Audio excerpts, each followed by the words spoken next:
Today's movie is terrible.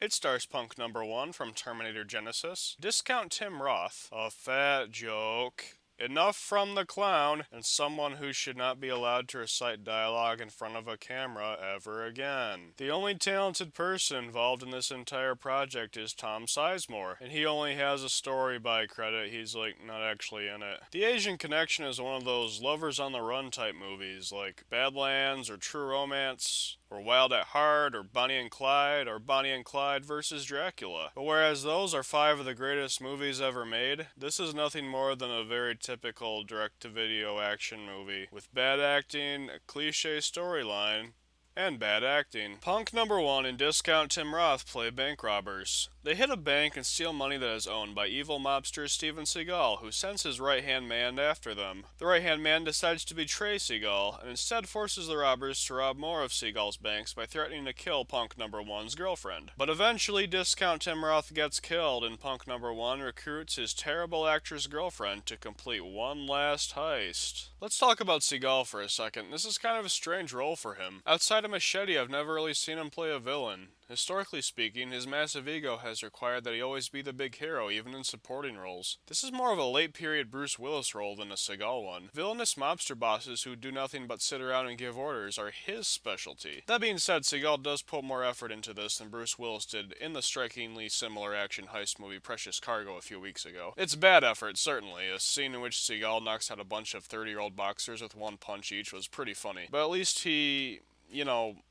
moved around. You've seen this heist plot 100 times before, and the Asian Connection doesn't do anything really new with it narrative-wise. I found it really confusing too. I was wondering the entire time why Punk number one feels threatened by this guy at all. Since he was working behind Seagal's back on this, he doesn't have the backing of his gang. He's just one man and a pretty small one at that. Take him down, you don't need to let him push you around. Discount Tim Roth died for nothing. I also thought that Seagal's character is way too stupid to be a menacing villain. Most of the movie is him trying to figure out who the rat is who's been showing the leads how to rob his banks and get away with it. Steven, maybe it's the guy who put your money in the banks in the first place. The ending to this thing is spectacularly bad. If you're familiar with Seagal and his refusal to be killed in anything that's not executive decision, Machete was a suicide, so it doesn't really count, you might be able to see it coming. I highly doubt it was the ending that Tom Sizemore had in mind. It really looks like a last-minute change to suit Seagal. It is very, very bad. Overall, I'm concluding Seagal month with a 3 out of 10.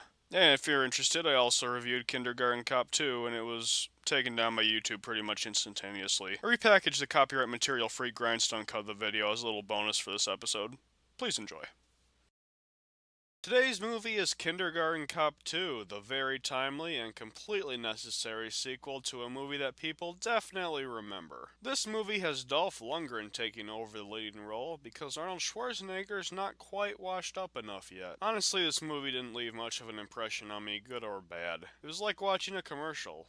Specifically, a Twix commercial. Seriously, there is so much Twix product placement in this movie. The candy bar sort of becomes its own supporting character. Most likely the thing I'm going to remember most about this is the super glaring continuity error at the beginning. So Lundgren's in this hotel room with this woman, her angry Russian mobster boyfriend busts in, breaking the door, and as you'll notice, Lundgren reveals he's an undercover FBI agent by saying the word pineapple.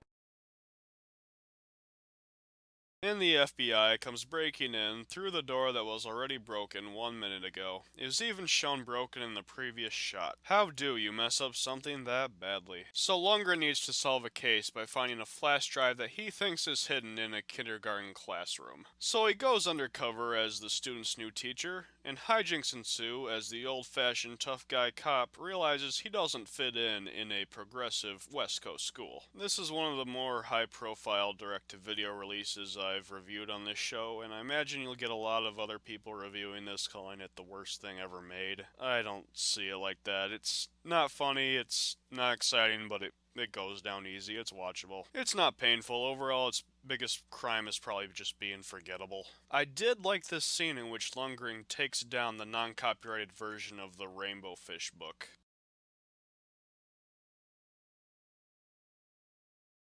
Honestly, Dolph, I completely agree. Even as a kid, I thought that book was communist propaganda. I'm just glad somebody's finally called it out. Normally, this would be the kind of thing where I would say, put it on if you have kids and you give them something to do for an hour and a half, but This movie's PG-13, so probably not. I guess I could recommend it to like really suicidal alcoholics though. You could play a drinking game where you take a shot whenever the movie mentions like how progressive this school is. Like a kid says, "Dolph, will you heat up my tofu, please?" Or "This kid's two dads are out of town on a nudist cruise," or something like that. There are tons of examples, and you're pretty much guaranteed to die. So yeah, forgive me if this review is a little short, but it's Kindergarten Cop 2. What am I gonna do?